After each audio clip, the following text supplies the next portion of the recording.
Décembre 1945. Un escadron de la US Navy disparaît au large des côtes de Floride. Mars 1918. Un énorme cargo de la US Navy en route pour Baltimore disparaît sans laisser de traces. Au fil des ans, de nombreux autres navires et avions vont se volatiliser en pleine mer, dans une zone de 725 000 km², longtemps auréolée de mystères, de légendes et de peur. Le triangle des Bermudes. Grâce aux technologies modernes, nous pouvons désormais retirer l'eau couche après couche afin de révéler un paysage jusqu'alors caché.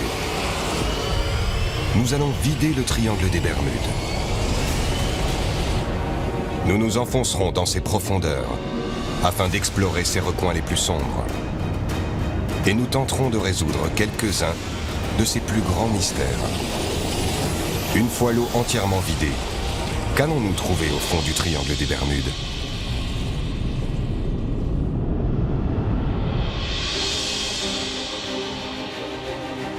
Les Bermudes, un archipel situé à 1050 km à l'est des États-Unis.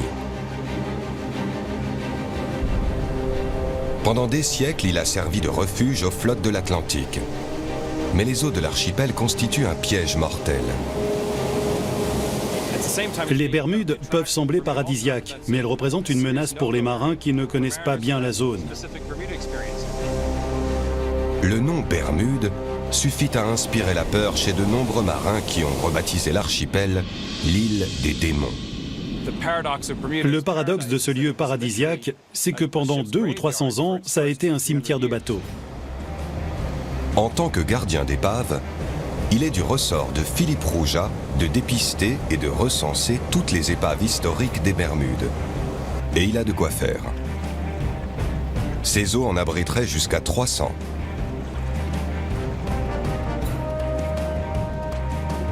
Pourquoi tant de bateaux se sont échoués dans ces eaux claires et cristallines si proches des côtes ?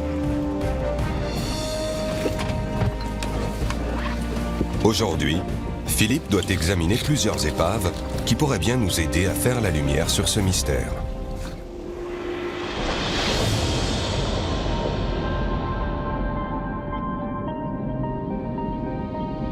Il commence d'abord par la Mary Celeste, un bateau à vapeur avec une coque en fer qui assurait le ravitaillement pendant la guerre de sécession.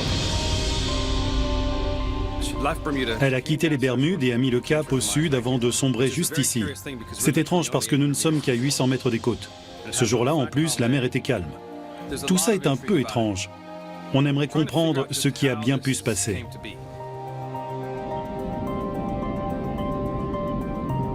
L'épave repose par 15 mètres de fond.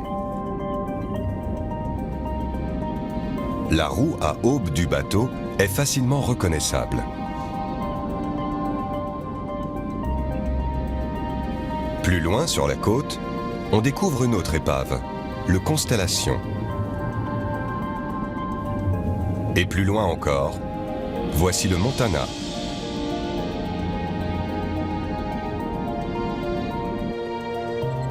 D'après les recherches de Philippe, on trouve des épaves tout autour des Bermudes.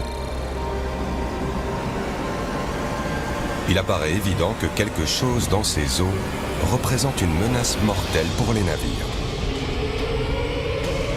Mais pour découvrir de quoi il s'agit et pour élucider les nombreux mystères qui entourent le triangle des Bermudes, il nous faut observer les fonds marins.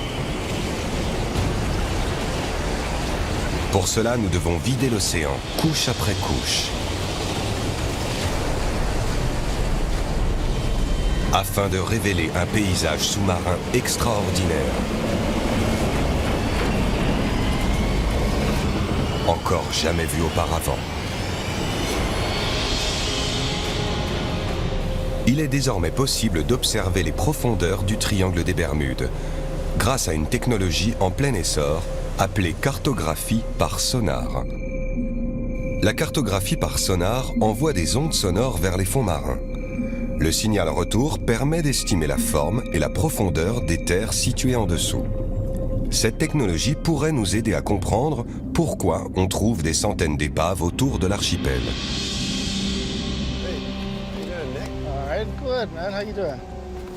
Le géologue Nick Hutchings est un chercheur d'or des temps modernes. Il utilise la cartographie par sonar pour repérer des formations sous-marines spécifiques situées à proximité des épaves des Bermudes. Je suis à la recherche de dépôts minéraux. Il s'agit de cheminées ou de monts hydrothermaux, également connus sous le nom de fumeurs noirs.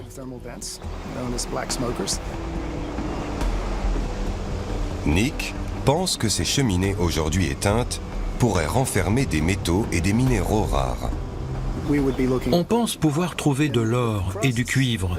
Et quand il y a une croûte, on peut aussi trouver du platine, du cobalt, du nickel et surtout des terres rares. Les terres rares sont très recherchées car indispensables à nos technologies modernes. Pour dénicher ces précieux métaux, Nick utilise un sonar multifaisceau. Les données récoltées dévoilent un paysage sous-marin extraordinaire autour des Bermudes, à commencer par ce qui ressemble à une crête de montagne. On a une sorte de plateau ici. Au-dessus, on a la crête. Et là, on observe une pente de 60 degrés qui plonge à plus de 600 mètres de profondeur. Il s'agit d'une découverte fascinante. Mais comment se fait-il qu'on trouve une chaîne de montagnes sous-marines au large des côtes des Bermudes? Pour comprendre, il est nécessaire de prendre un peu de recul. Grâce aux données fournies par les sonars tout autour des Bermudes, il nous est désormais possible de vider virtuellement cette zone de son eau. Une fois l'eau retirée, la petite île semble perchée sur un impressionnant sommet montagneux de 4000 mètres d'altitude, perdu au milieu de l'océan Atlantique.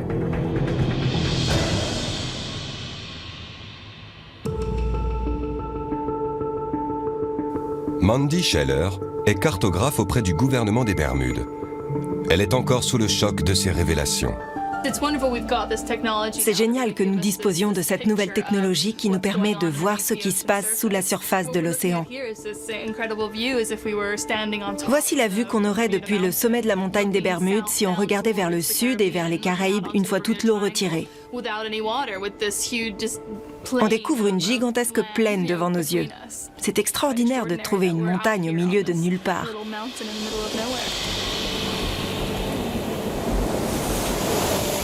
Mais comment est-elle arrivée là? Si on trouve une île à cet endroit aujourd'hui, c'est parce qu'une violente éruption volcanique s'est produite dans cette zone relativement isolée de la plaque océanique qui s'étire depuis la première phase de développement de l'océan Atlantique. Pendant plusieurs millions d'années, le volcan a continué à grossir jusqu'à percer la surface de l'océan. Il est entré en éruption et a donné naissance à une île volcanique qui s'élevait à 1000 mètres au-dessus du niveau actuel de la mer. Après l'extinction du volcan, il y a 30 millions d'années, la montagne a été érodée par le vent et la pluie, ne laissant alors plus qu'un plateau. Avec la montée des eaux à la fin de l'ère glaciaire, la majeure partie des Bermudes a disparu, à l'exception d'une petite île. Des récifs se sont formés sur les pentes de l'ancien volcan et encerclent aujourd'hui les Bermudes. Les récifs des Bermudes constituent une barrière naturelle qui nous protège des assauts de l'océan.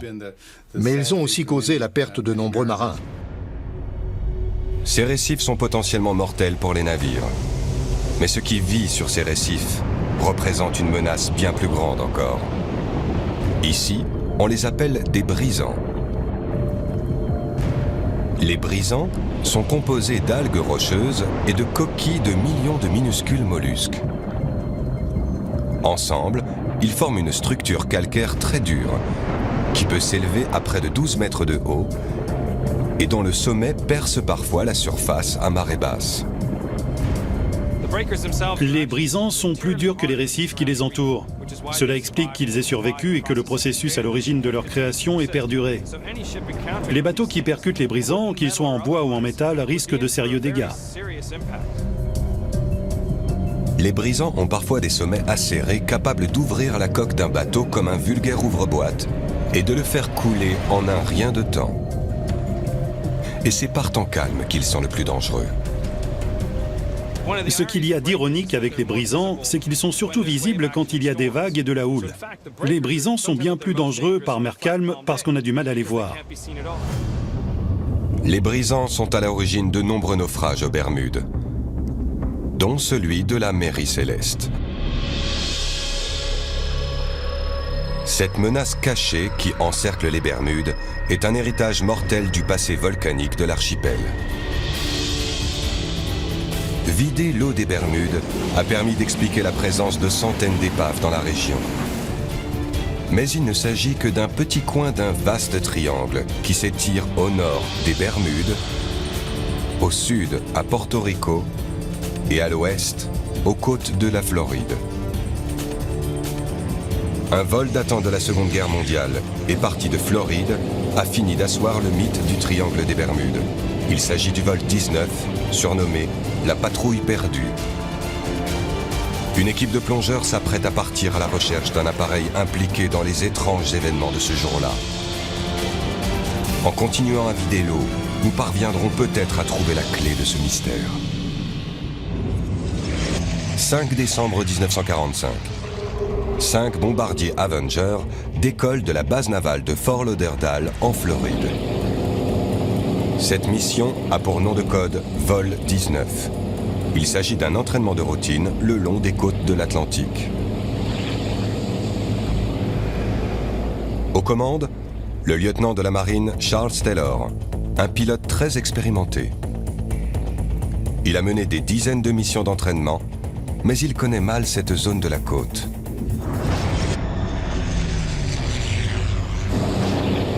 Arrivé à mi-parcours, les choses commencent à se gâter. Le lieutenant Taylor signale que ses compas ne fonctionnent pas. La météo se dégrade brusquement. Les voilà perdus. Un hydravion Martin PBM Mariner est envoyé en mission de sauvetage afin de localiser l'escadron et de guider les pilotes jusqu'à la base. Le Mariner envoie un message de routine. On ne le reverra plus jamais. Les épaves du vol 19 ou du Mariner n'ont jamais été retrouvées. Toutes sortes de théories farfelues ont été avancées pour expliquer la disparition de ces appareils. D'un enlèvement extraterrestre aux effets d'un champ électromagnétique. Mais il semble en fait plus probable que les pilotes se soient perdus. À court de carburant, ils ont été contraints de se poser sur l'océan. Le Mariner et le vol 19 ont rencontré des difficultés quelque part au large des Bahamas. Pour la première fois, il est possible d'évacuer l'eau de cette zone afin d'observer le fond marin 5000 mètres plus bas. On découvre alors une vaste zone sans aspérité appelée la plaine abyssale. Un immense désert sous-marin. On comprend mieux que les appareils n'aient jamais été retrouvés. Mais 70 ans plus tard, nous allons peut-être réussir à localiser le Martin PBM Mariner envoyé en secours.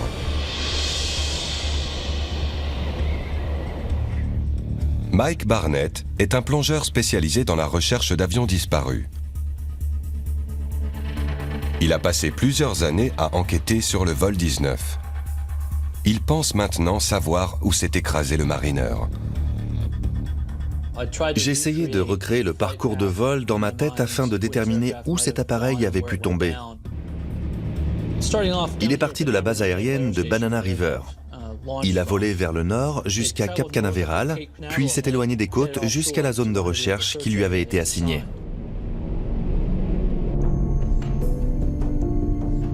Nous savons qu'une demi-heure après le décollage, un cargo a aperçu une explosion dans les airs. Quand il s'est rendu sur place, il n'a trouvé aucun débris. Soit l'appareil avait coulé, soit les morceaux avaient été emportés par le Gulfstream. Aujourd'hui, Mike et son équipe se lancent à la recherche des restes de l'appareil disparu. Le site qu'on va examiner aujourd'hui se situe à 70 mètres de profondeur et à environ 80 km des côtes. Il s'agit d'un site digne d'intérêt parce qu'il se trouve dans le périmètre de recherche. C'est un peu plus au nord, mais avec l'influence du Gulf Stream, l'épave aurait très bien pu être entraînée vers le nord. Des pêcheurs de la région ont signalé une épave dans cette zone. Mike tente de la localiser à l'aide de son sonar. On vient de passer au-dessus de la cible. On ne voit pas grand-chose. C'est petit, mais c'est normal pour un avion. Il ne nous reste plus qu'à nous équiper et aller voir ce qu'il en est.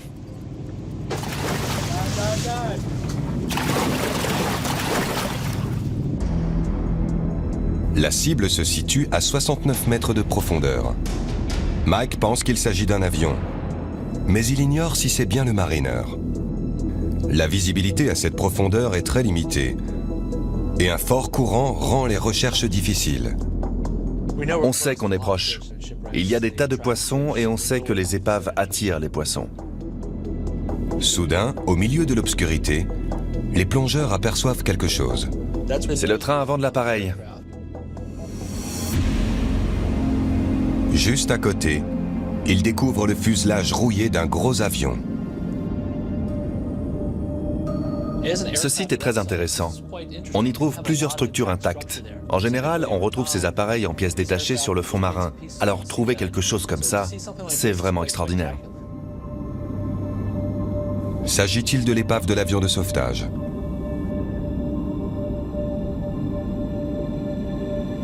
Il va maintenant falloir noter tous les indices qui pourraient permettre d'identifier l'appareil.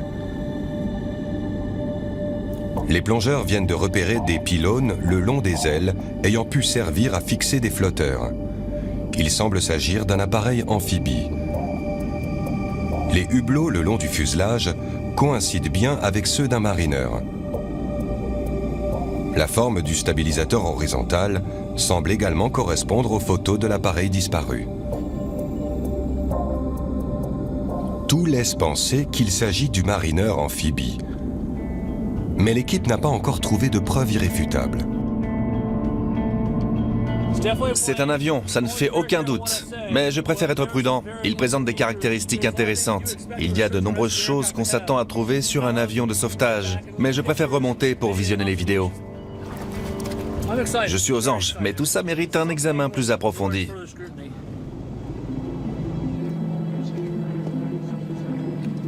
Mike a besoin de l'avis d'un expert afin d'identifier l'avion. Il montre les images tournées lors de la plongée à Roy Stafford, un historien de l'aviation. Roy est un ancien pilote de l'armée américaine. Il s'y connaît en appareil militaire. C'est le tout début de la plongée. On nage vers le fond en remontant le courant jusqu'à l'épave. Regardez, on commence à voir les débris. À la base, on espérait trouver le Martin PBM Mariner. Mais en examinant la zone, on s'est rendu compte que ça ne collait pas. Du coup, on se demande de quel appareil il peut s'agir.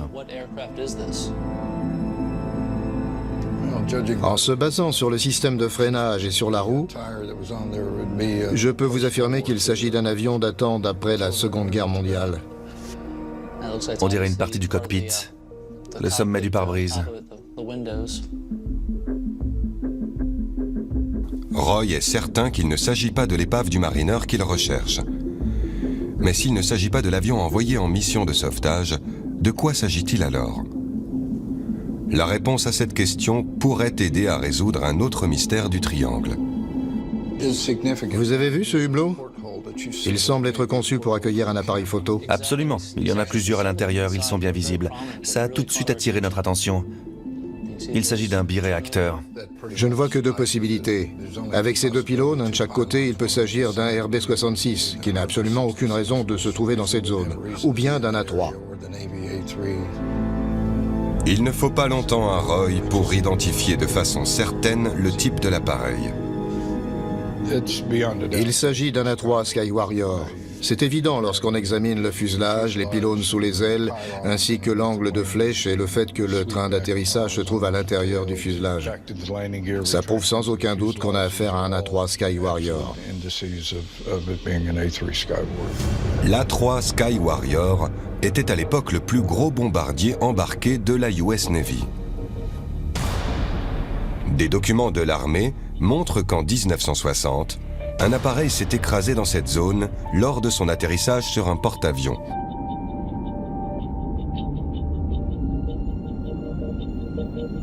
Il est très fort probable qu'il s'agisse de l'épave que Mike et son équipe viennent de découvrir.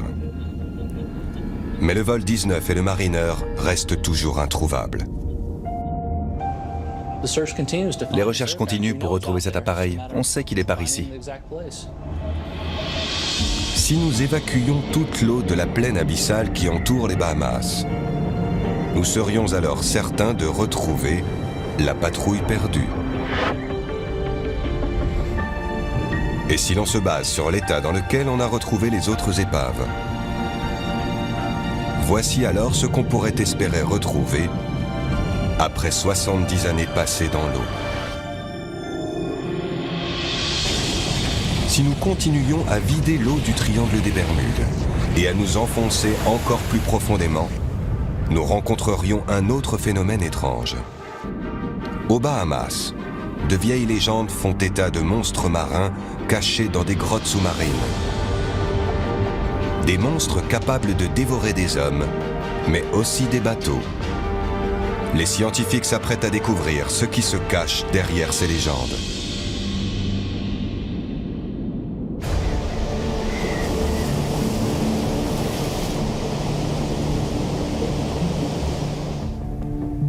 À 80 km au large des côtes de la Floride, à l'extrémité ouest du triangle des Bermudes, se trouvent les Bahamas.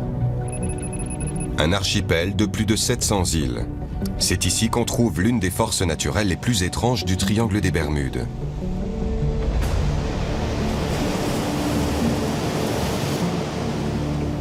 Des tourbillons capables, d'après les légendes locales, d'aspirer hommes et bateaux. En vidant l'océan sur près de 5 km, nous découvrons un paysage stupéfiant. Les Bahamas reposent sur un vaste plateau calcaire qui s'élève au-dessus du plancher océanique. On l'a baptisé le Grand Banc des Bahamas. Ces falaises, plus hautes que celles qu'on trouve sur la terre ferme, culminent à près de 5000 mètres d'altitude, soit 3 fois la hauteur du Grand Canyon. Certains mythes et légendes remontent à plusieurs siècles. Les îles des Bahamas les plus proches du continent américain s'appellent North Bimini et South Bimini. Il y a plusieurs siècles, leurs eaux étaient très prisées des pirates.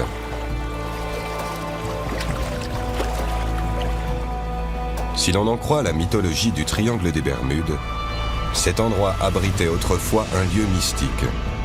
L'épreuve reposerait par 5 mètres de fond au large de l'île de North Bimini. On dirait un chemin de pierre reposant sur le plancher océanique. Cette étrange formation rocheuse a été baptisée la route de Bimini. Elle est tellement rectiligne que de nombreux explorateurs sont convaincus qu'elle a été réalisée par l'homme. Mais s'ils ont raison, que vient faire une route au fond de l'océan ? La légende raconte que la route de Bimini pourrait être un vestige du plus grand mystère sous-marin de tous les temps, la cité engloutie de l'Atlantide. Mais bien qu'elle semble avoir été conçue par l'homme, les scientifiques ont démontré qu'il s'agissait en réalité d'une formation naturelle constituée de couches de calcaire. Si l'on retirait toute l'eau, voici à quoi ressemblerait la route de Bimini.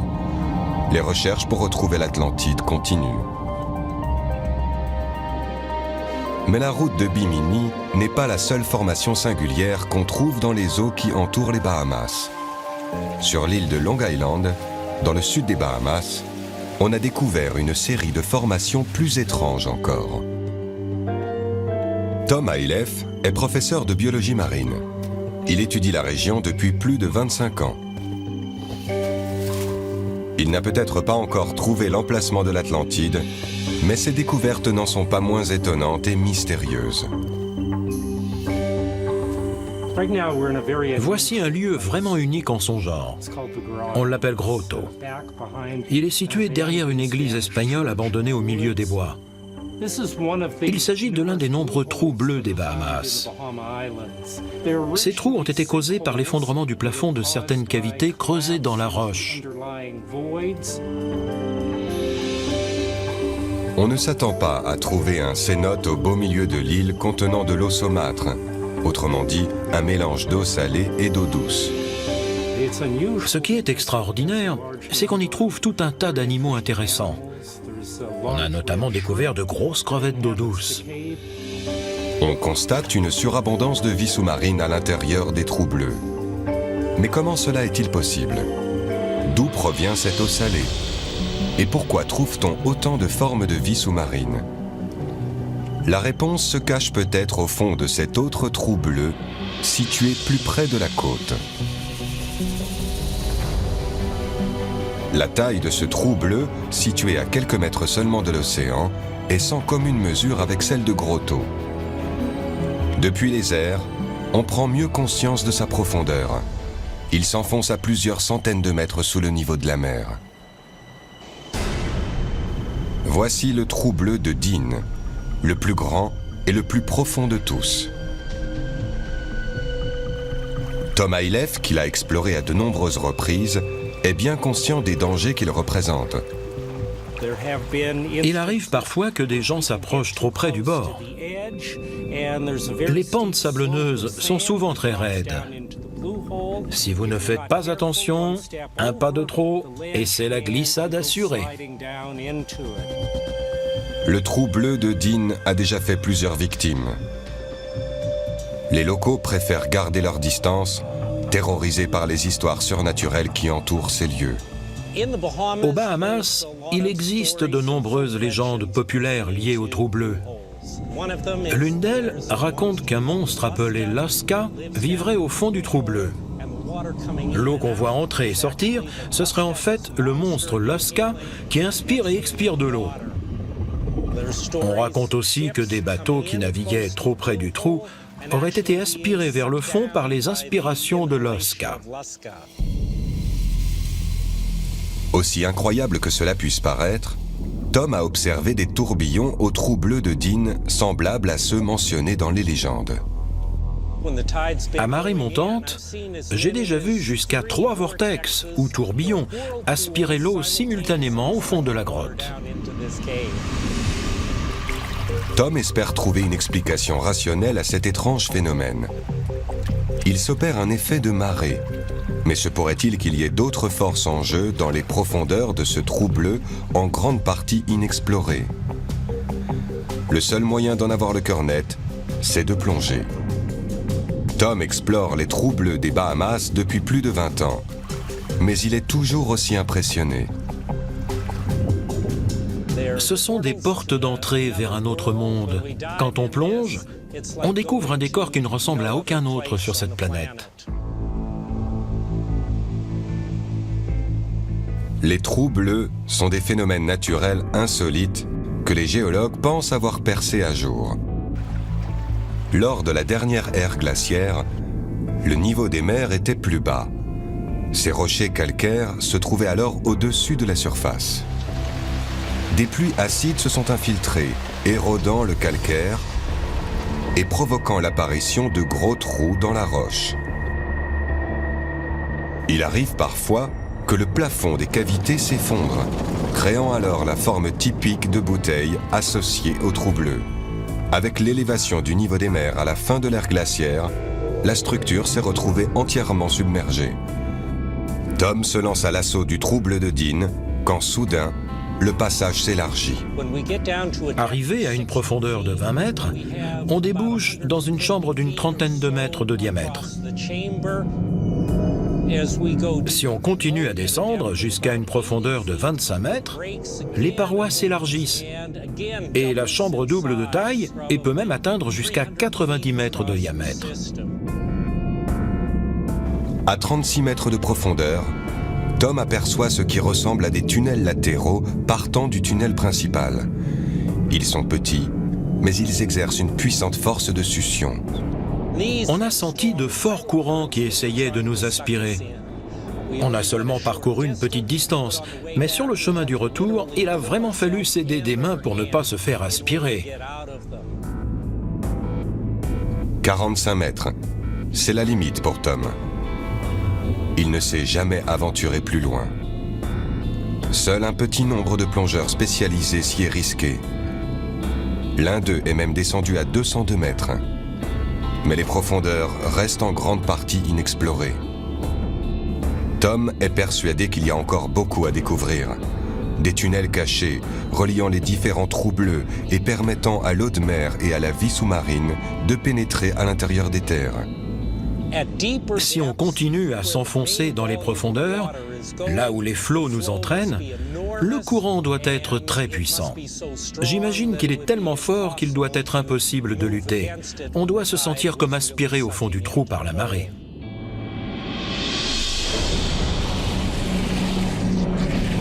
Si nous vidions le trou bleu de Dean, nous découvririons non seulement une grotte en forme de bouteille, mais aussi un réseau de tunnels et de fissures s'enfonçant dans les profondeurs. C'est le courant d'eau qui entre et qui sort de ces tunnels qui génère ces tourbillons, et non un monstre marin mythologique.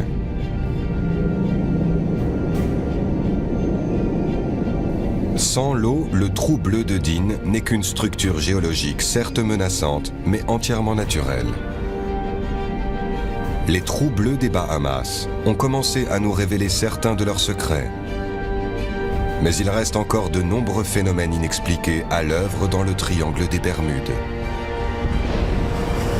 D'étranges récits évoquent de gigantesques murs d'eau surgissant de nulle part. On parle aussi d'une curieuse substance sous-marine couvrant les fonds marins et capable de détruire les bateaux.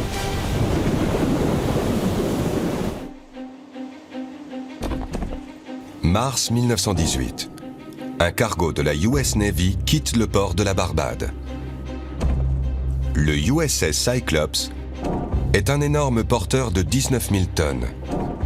Il transporte une cargaison de minerais de manganèse avec 309 hommes à bord. Un jour après avoir levé l'ancre, il atteint la zone la plus profonde du triangle des Bermudes, où il disparaît soudainement. On ne retrouvera jamais la moindre trace de cet énorme navire ou de son équipage.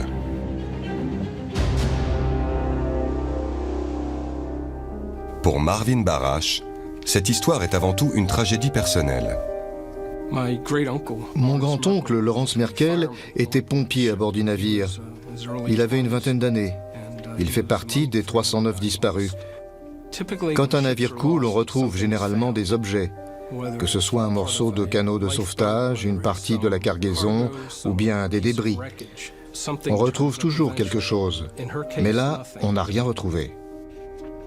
L'absence de débris va engendrer les théories les plus folles. On a publié tout un tas d'histoires étranges. Un journal de Washington a prétendu que le navire avait été pris par les pirates et qu'il sillonnait désormais les eaux de l'Amazone. D'autres disaient qu'il avait été capturé par un sous-marin allemand. On a aussi parlé de monstres marins géants comme une pieuvre. Des photos ont même été publiées dans plusieurs journaux du pays.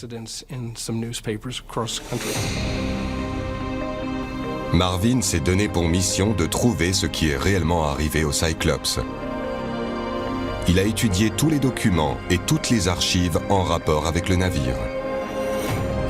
Il lui aura fallu des décennies de recherches éprouvantes, mais il pense avoir enfin identifié un défaut dans la conception du bateau. À une époque, c'était le navire le plus gros et le plus rapide de la flotte américaine. C'était un bateau à fond plat, particulièrement sujet aux roulis. Un jour, il s'est mis à tanguer d'environ 50 degrés d'un côté et d'une quarantaine de l'autre. Je connais de nombreux bateaux pour lesquels ça aurait été synonyme de catastrophe. Étant donné la propension du bateau à tanguer, se peut-il que quelque chose l'ait fait basculer ? Quelque chose d'extraordinaire. Pendant des siècles, les récits de marins ont fait état d'énormes vagues, de murs d'eau surgissant de nulle part et submergeant tous les bateaux sur leur chemin. Ces vagues gigantesques font partie de la légende depuis des centaines et des centaines d'années. Des marins ont rapporté avoir vu de telles vagues et y avoir survécu. Pour Simon Boxall, il est impossible d'ignorer plus longtemps les récits de ces vieux loups de mer. À l'aide de satellites, nous sommes en mesure d'observer le monde entier en l'espace de quelques jours. Au cours de ces 20 dernières années, nous avons pu observer et mesurer des vagues pouvant parfois dépasser les 30 mètres. Donc elles existent. Ces vagues géantes ont même été filmées. Cette vague, filmée à l'hiver 2012, a percuté un bateau de sauvetage dans la mer du Nord.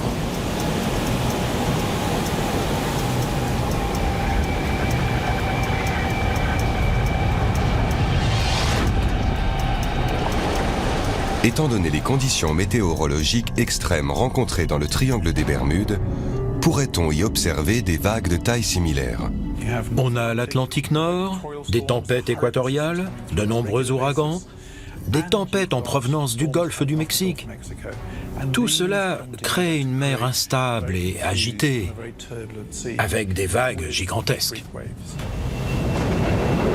Les eaux agitées du triangle ont-elles produit des vagues suffisamment grandes pour faire couler le Cyclops? Le triangle des Bermudes reste depuis toujours nimbé de mystères. Mais à l'aide des technologies modernes, nous sommes désormais en mesure d'évacuer l'eau, couche après couche, afin de dissiper le mythe et de découvrir ce qu'il en est réellement. Mais parfois, il est nécessaire de faire appel à la science expérimentale pour résoudre un mystère aussi épais. Université de Plymouth, dans le sud de l'Angleterre. Voici le bassin à houle du laboratoire COST, l'un des plus importants et des plus performants du Royaume-Uni.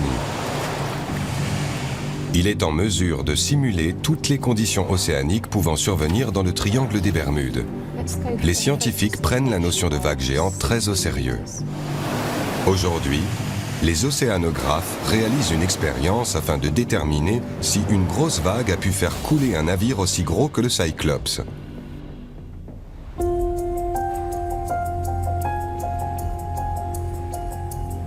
L'équipe utilise un modèle réduit comparable en taille au Cyclops.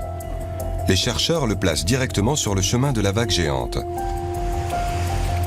Tout d'abord, ils commencent par générer des vagues de taille moyenne. Avec des vagues équivalentes à 8 mètres de haut, le navire reste stable.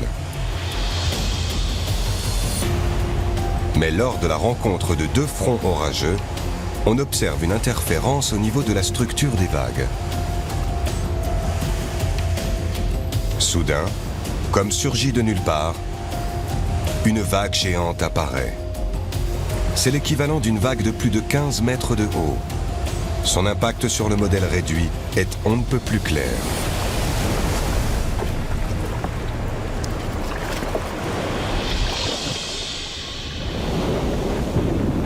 Voici la preuve qu'une grosse vague a pu, en théorie, faire couler le Cyclops.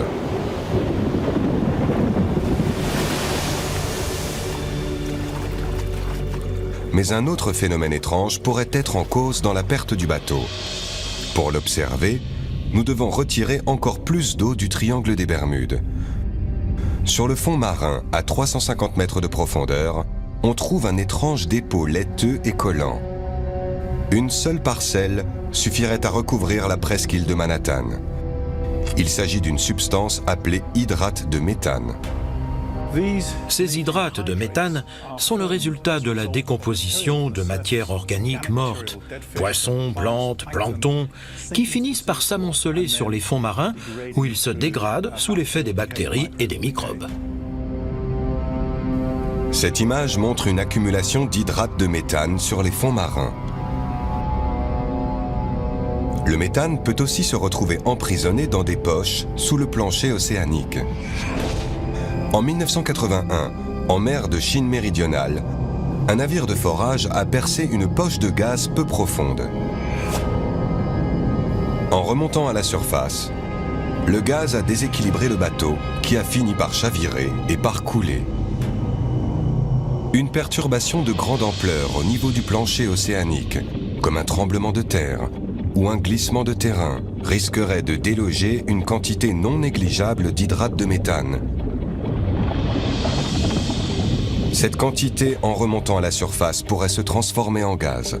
La libération d'hydrate de méthane aurait très bien pu provoquer le chavirage du USS Cyclops surtout quand on sait qu'il était, de par son design, sujet au tangage. Mais le seul moyen de déterminer ce qu'il s'est réellement passé est de retrouver l'épave du bateau. J'ai étudié jusqu'où le bateau avait pu aller depuis son port de départ. Je pense qu'il était parti depuis une journée et qu'il avait atteint la zone située au nord-ouest de Porto Rico. Marvin espère qu'on trouvera un jour l'emplacement de l'épave. Ça serait génial de trouver l'endroit où gît le Cyclops, ainsi que mon grand-oncle et tous les autres qui servaient à ses côtés.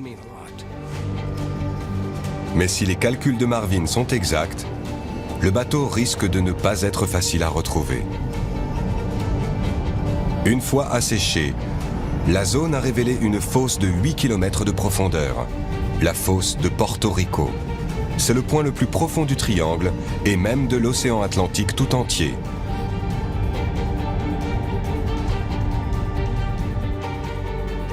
Les scientifiques se sont lancés dans l'exploration de cette énorme formation sous-marine, persuadés qu'elle pourrait renfermer le secret le plus mortel du triangle des Bermudes, la source d'un tsunami potentiellement dévastateur.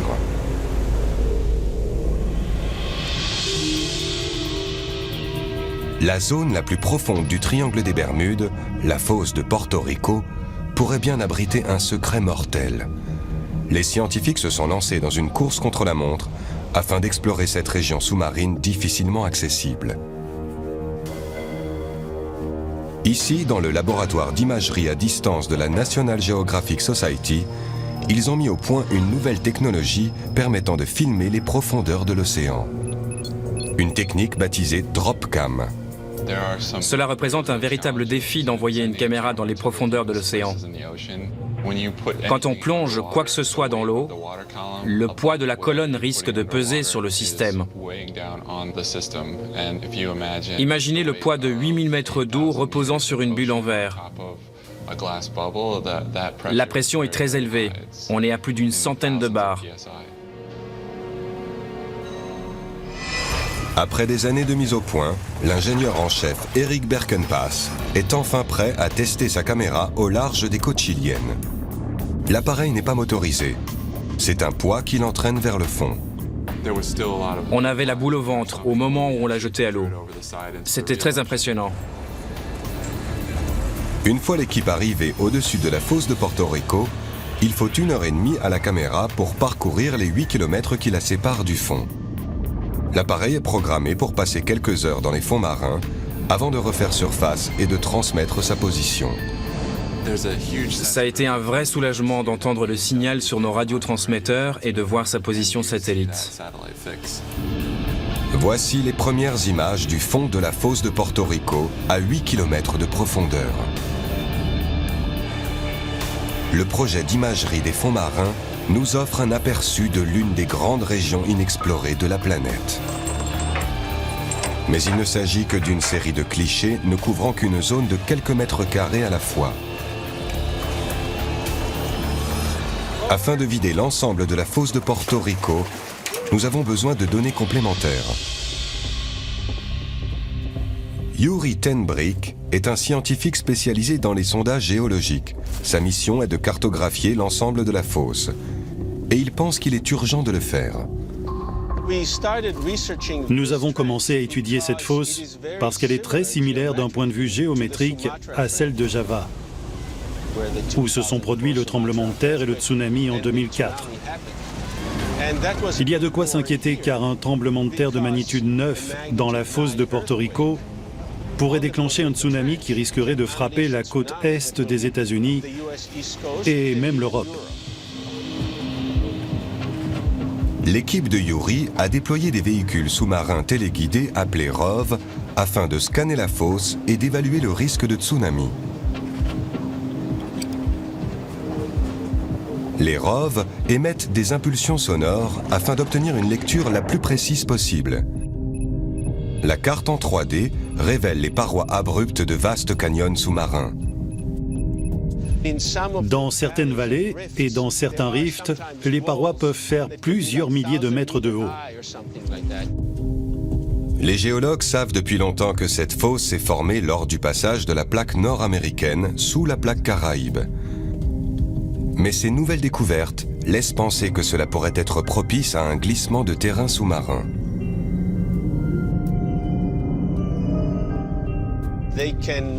Ces glissements de terrain peuvent déplacer des rochers dans des zones qui font plusieurs centaines de kilomètres carrés. Autrement dit, de la taille de grandes villes. Ces rochers peuvent faire 200 mètres d'épaisseur et atteindre 10 ou 20 kilomètres cubes. Un glissement de terrain sous-marin de cette ampleur ferait planer la menace d'un tsunami sur la côte est des États-Unis, comme le redoute Yuri. Pensez à Boston, à Charleston, à Baltimore et à toutes les centrales nucléaires qui se trouvent le long de la côte. On doit se préparer à une telle éventualité.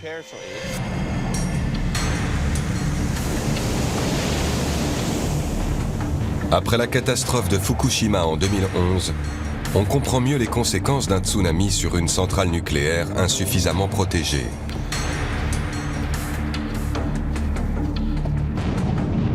Pour qu'un tel tsunami touche les États-Unis, il faudrait un tremblement de terre de magnitude 9 dans la fosse. Pour comprendre les risques d'un tel séisme, l'équipe de Yuri a collecté des échantillons de roches récupérés au fond de la fosse afin de les analyser dans leur laboratoire. Ce qu'ils ont découvert est un soulagement pour les populations vivant sur la côte est des États-Unis. Mais pour celles vivant plus près de la fosse, l'effet pourrait malgré tout être dévastateur. Nos connaissances actuelles ne nous permettent pas de savoir si des tremblements de terre d'une telle ampleur sont possibles. Cela ne veut pas dire qu'il n'y aura pas un jour des tremblements de terre de magnitude 8 à 8,5.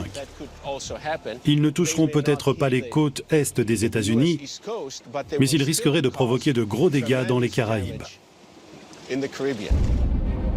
Il est également possible qu'un tremblement de terre en plein milieu de la fosse puisse provoquer la libération d'hydrate de méthane. Un indice supplémentaire venant étayer la thèse selon laquelle ce gaz serait lié à certaines des disparitions célèbres dans cette zone. Les données récoltées par Yuri nous ont permis de vider les 800 km de la fosse de Porto Rico. Étant donné sa vaste étendue et son incroyable profondeur, il n'est pas étonnant que de nombreux bateaux et avions disparus dans le triangle n'aient jamais été retrouvés. Elle abrite de spectaculaires falaises de plusieurs kilomètres de haut et un paysage à couper le souffle. Au fond de l'océan Atlantique, par 8 kilomètres de fond.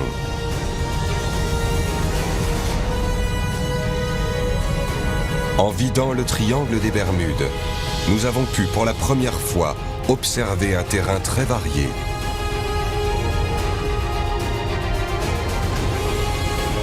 À commencer par l'un des plus étranges phénomènes de nos océans. Les mythes et légendes du triangle sont tenaces et profondément ancrés en nous. Mais néanmoins, nous avons découvert que les dangers rencontrés dans cette zone ne provenaient pas de phénomènes surnaturels, mais de forces réelles, bien que mortelles, de mère nature.